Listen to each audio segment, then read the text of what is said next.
Oleh kerana ini merupakan perhimpunan yang pertama bagi tahun 2013 ini, rasa saya eloklah saya memberi pengarahan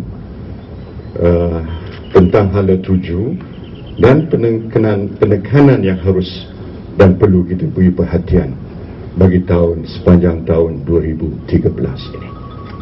Yang pertama, kita mesti pastikan bahawa perpaduan nasional dan jati diri nasional yang nak kita perkokohkan ini diteruskan berpaksi pada gagasan satu Malaysia, di mana setiap rakyat Malaysia, setiap individu, tidak kira siapa, tidak kira keturunan, tidak kira dari wilayah mana, akan merasakan bahawa kerajaan yang ada pada hari ini memang merupakan kerajaan yang adil, saksama dan bersifat inklusif.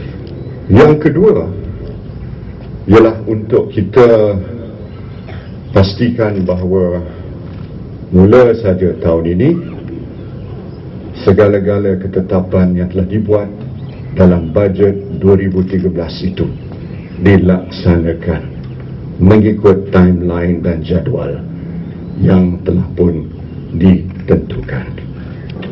Yang ketiga yang saya nak sebutkan di sini bahawa agenda transformasi negara kita yang kita sudah mulakan berdasarkan pada GTP dengan NKRA-nya,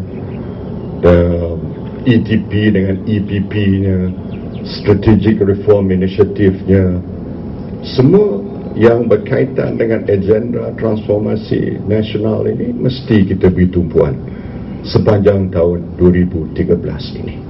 Kerana agenda transformasi negara ini terbukti kejayaannya, terbukti memberi kesan kepuasan pada rakyat, terbukti juga memberi suntikan yang besar pada pertumbuhan ekonomi negara kita.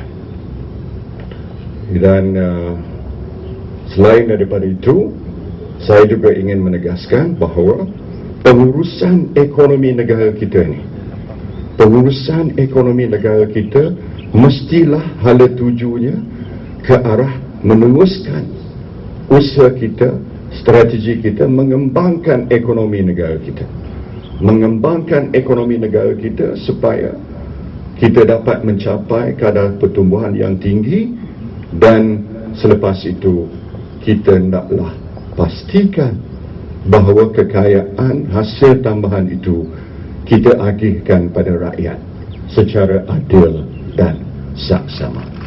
Saya kira kalau cara seperti ini, maka kita akan dapat tentukan bahawa kekayaan negara kita ini tidak tertumpu kepada peringkat ataupun kawasan tertentu sahaja, tetapi ia mestilah dirasai oleh rakyat keramai.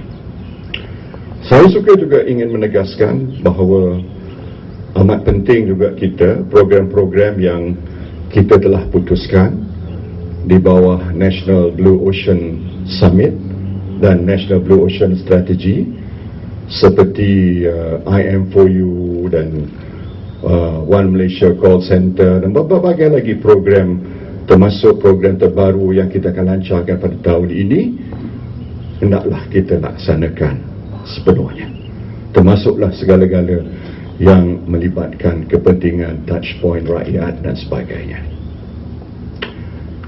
Selain daripada itu, saya juga berharap bahawa kita sebagai warga penjawat-penjawat awam, kita teruskan usaha penambahbaikan berdasarkan pada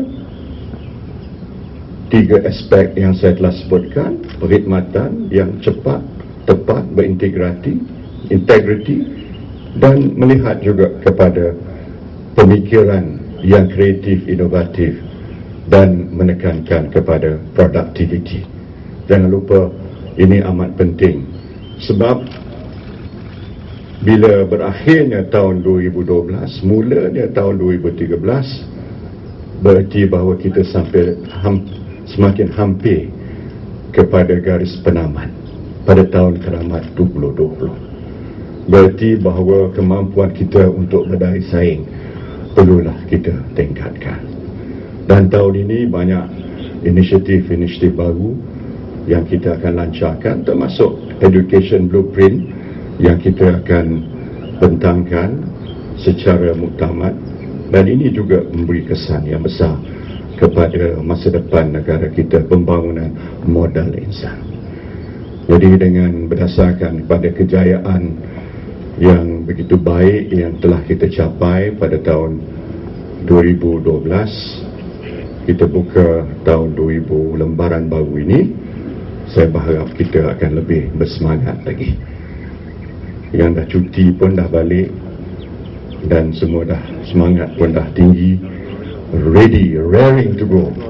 Inilah semangat yang saya ingin lihat, dan insya-Allah berdasarkan pada semangat kita bersama, kita akan jadikan tahun 2013 ini sebagai tahun yang cemerlang dalam lipatan sejarah negara Malaysia kita yang tercinta. Terima kasih. Selamat tahun baru. Assalamualaikum warahmatullahi wabarakatuh.